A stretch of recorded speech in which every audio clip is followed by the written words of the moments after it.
Now students, the second part of our lesson 3, the phrase and the clause.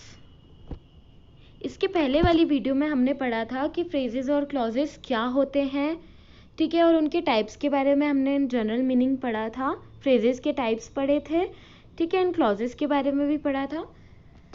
अब हम इसके आगे का पढ़ते हैं।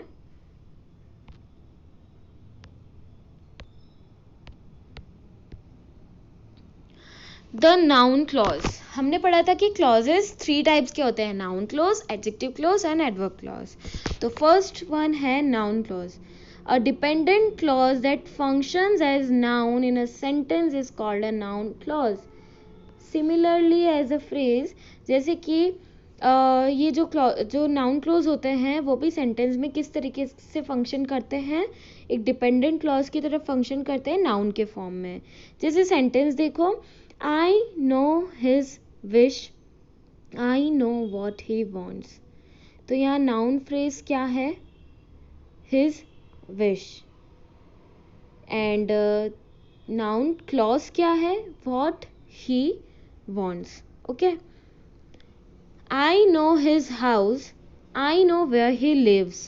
ठीक है, तो नाउन फ्रेज क्या हो गया इसमें, his house, and what is a noun clause, where he lives। देखो स्टूडेंट्स, मैंने कहा था कंजक्शंस जनरली जो क्लॉजेस होते हैं वो कंजक्शन से स्टार्ट होते हैं, व्हाट, वेयर, टिल, ठीक है। और देखो, she promised to help me, to help me is to infinitive phrase, and she promised that she would help me is a noun clause। okay, the noun clauses answers the question what। जो noun close होते हैं generally वो हमें what मतलब क्या चीज़ हो रही है उसके बारे में हमें बताता है, और noun clauses are introduced by this connectors. देखो, प्रोनाउन में who, what, which, whom, whose, adverb में when, where, why, how, conjunctions that, whether, if. ठीक है students, you have to learn this, क्योंकि जनरली इसी से वो स्टार्ट होता है। अब देखो एग्जाम्पल है, I know who he is, I know what he wants. Okay, noun clauses acts like noun phrases. जो नाउन क्लॉजेज होते हैं वो किसकी तरह एक्ट करते हैं, नाउन फ्रेजेस की तरह। This means that noun clauses में बी सब्जेक्ट, ऑब्जेक्ट, कॉम्प्लीमेंट और ऑब्जेक्ट ऑफ प्रीपोजिशन। इन सभी चीज़ों को नाउन क्लोज लेकर चलता है, लेकिन जो नाउन फ्रेजेस होते हैं उनमें सब्जेक्ट, प्रेडिकेट, वर्ब कुछ भी नहीं होता है। अब देखो यहाँ सब्जेक्ट क्या है, what he says is true, why he left this place is a mystery, that he is corrupt is known to all. Object क्या है, अब ऑब्जेक्ट से स्टार्ट हो रहा है, I don't understand what he says, I don't know why he left this place, I can't say whether he will come or not। ठीक है, अब कॉम्प्लीमेंट क्या है इसमें, the problem is that there is no one to help us, the question is how we should solve this problem, this is what I don't like। ठीक है, ये सारे नाउन क्लॉजेस को फॉर्म कर रहा है जिसमें हमने सब्जेक्ट, ऑब्जेक्ट और कॉम्प्लीमेंट का यूज किया है। Object of preposition, you should pay attention to what I say, I was not aware of how he manage to go there, she is against whatever I want to do. अब complement of adjective, he is not sure where she lives, I am confident that he will pass, it is doubtful whether he will be able to come। noun plus noun clause, देखो पहले starting में noun का use हुआ है और उसमें पीछे noun clauses भी हैं। the rumor that he has gone bankrupt is baseless, the report that he had died is true, the fact that she is hardworking is beyond doubt। ठीक है, तो ये सारे नाउन क्लॉजेस के टाइप्स हो गए। सो स्टूडेंट्स, इस तरीके से ये हमने नाउन क्लॉजेस के टाइप्स देखे हैं। Now see the exercise number 3। Encircle the noun clauses in the following sentences. See the first sentence. She often wondered how Ravi could pass. यहाँ noun clause क्या हो गया? How Ravi could pass. ठीक है, इस तरीके से आपको बाकी के sentences में जो noun clauses हैं उन्हें encircle करना है. Second one, adjective clause. Read the following sentences. She is a very beautiful girl. Adjective phrase pre-modify the noun girl. ठीक है, तो जो एडजेक्टिव क्लॉज है वो क्या करेगा, हमारा जो नाउन है ना उसको प्री मॉडिफाई करेगा एडजेक्टिव के साथ, तो वो पूरा बन जाएगा adjective clause. A very beautiful girl is adjective clause. She is a girl of great beauty. Prepositional phrase post modifying the noun girl. Here it functions as an adjective. अब यहाँ पर ये पोस्ट मॉडिफाई कर रहा है, girl noun है और उसको पोस्ट मॉडिफाई कर रहा है पीछे ऑफ ग्रेट ब्यूटी ये एडजेक्टिव के साथ. ठीक है, she is a girl who is very beautiful. अब यहाँ पर भी एडजेक्टिव क्लॉज हो गया, ये हु इज़ वेरी ब्यूटीफुल, पीछे जो गर्ल है ये नाउन है और उसको वो प्री मॉडिफाई पोस्ट मॉडिफाई कर रहा है. The adjective clause acts as an adjective in a sentence. It qualifies the noun or pronoun what goes before it. ठीक है, एडजेक्टिव हमें पता है जो नाउन को प्रीमोडिफाई नाउन को प्रीमोडिफाई करता है नाउन और प्रोनाउन को. It is usually introduce by a relative pronoun. Generally relative pronoun से ही इंट्रोड्यूस होता है. हु, हुज, विच, दैट और रिलेटिव एडवर्ब्स जैसे कि when, where, why.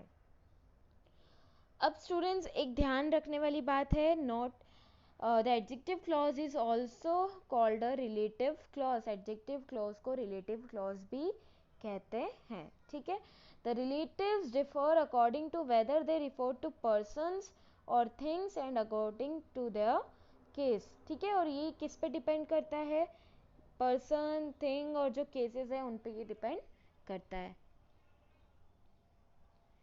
The forms are relative for persons for thing.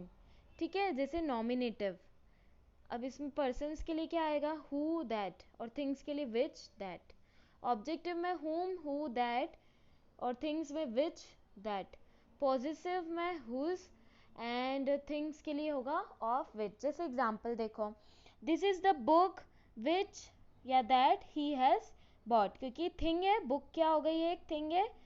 ठीक है, I met a friend whose father is a pilot. ठीक है, अब ये पॉजिटिव है, पॉजिटिव फॉर्म है और इसमें हमने किससे बनाया है इसको, हुज से. This is the house where she lives. ठीक है, now I don't know the time when he will come. ठीक है, in some sentences the relative pronoun or objective case can be omitted. देखो कुछ रिलेटिव कुछ sentences हैं उनमें relative pronoun हटा दिया जाता है. जैसे I saw the house he bought.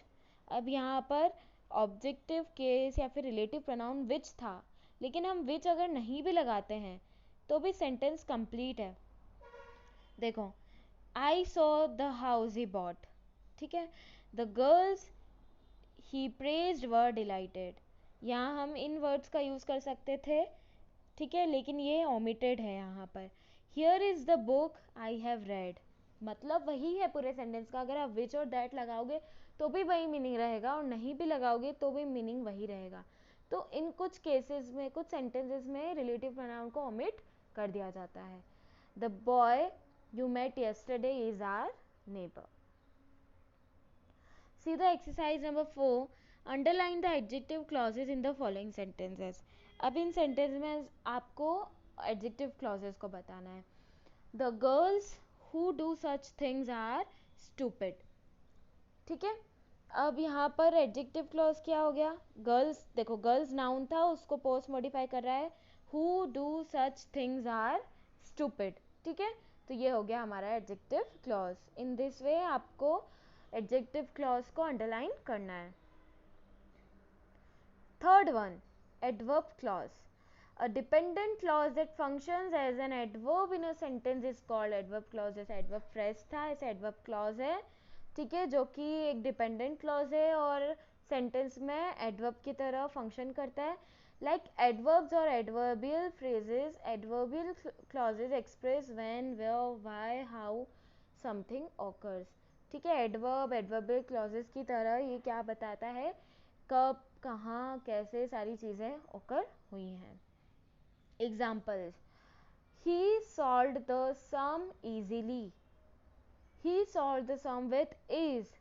This sentence answer the question how. दोनों sentences में how question का आंसर ये हमें दे रहा है. He solved the sum as if it was easy. ठीक है, तो ये जो हमने लगाया as if it was easy, ये adverbial clause हो गया, easily adverb हो गया, ease हो गया adverbial phrase. अब kinds of adverbial clauses. There are many kinds of adverb clauses. देखो बहुत सारे टाइप के होते हैं, जैसे कि condition, comparison, concession, purpose, reason, result, place, manner, time. ठीक है, इतने टाइप के हमारे एडवर्ब क्लॉजेस हो गए. ठीक है, तो ये सारे हमारे टाइप्स थे एडवर्ब क्लॉजेस के. ये हमने सेकंड पार्ट कवर किया है हमारे लेसन नंबर 3 का. इसके आगे की एक्सरसाइजेज हम थर्ड पार्ट में करेंगे. Thank you.